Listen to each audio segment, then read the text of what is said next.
Sandrine Kiberlin revient au cinéma avec une comédie loufoque signée Nicolas Pariser, celui à qui l'on doit Alice et le maire. Dans ce long métrage, elle partage la vedette avec Vincent Lacoste. Si les deux comédiens partagent le fait d'être très talentueux, ils sont aussi hyperactifs puisqu'ils ont multiplié les performances cette année. Pour l'actrice césarisée pour 9 mois ferme, il s'agit de son 3e film. Pour parler de cette œuvre, elle a répondu aux questions du magazine Society, ce vendredi 9 décembre, offrant des confidences intimes sur toute sa vie, de l'enfance à aujourd'hui.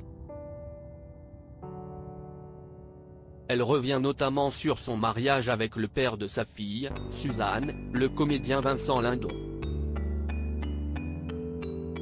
Après l'avoir rencontré en 1993, Sandrine Kiberlin épouse Vincent Lindon 5 ans plus tard.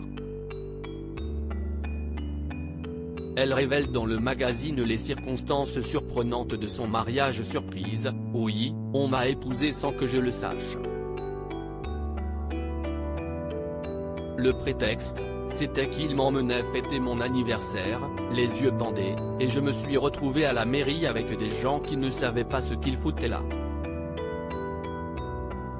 C'était fou, comme un enlèvement.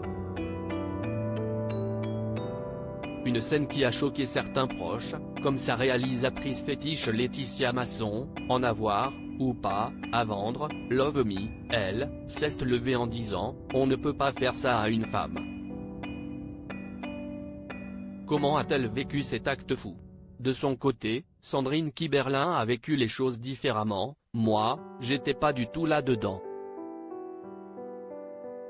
Je n'ai pas forcément compris la violence du truc sur le moment, on se dit que si est chevaleresque. Je n'ai même pas eu l'idée de dire non. Il y a des gens qui ne vivent jamais de choses folles, et bien celle-ci témoigne que ma vie n'a jamais été ennuyeuse. Leur union durera jusqu'en 2003 et depuis, les deux artistes ont gardé une belle complicité. Ainsi, ils se félicitent régulièrement de leur succès mutuel et autres récompenses et peuvent savourer les débuts de carrière prometteurs de leur enfant chérie Suzanne Lindon, 22 ans, héroïne de la saison 2 d'En Thérapie et déjà réalisatrice avec 16 printemps. Retrouvez l'intégralité de l'interview dans le magazine Society du mois de décembre 2022.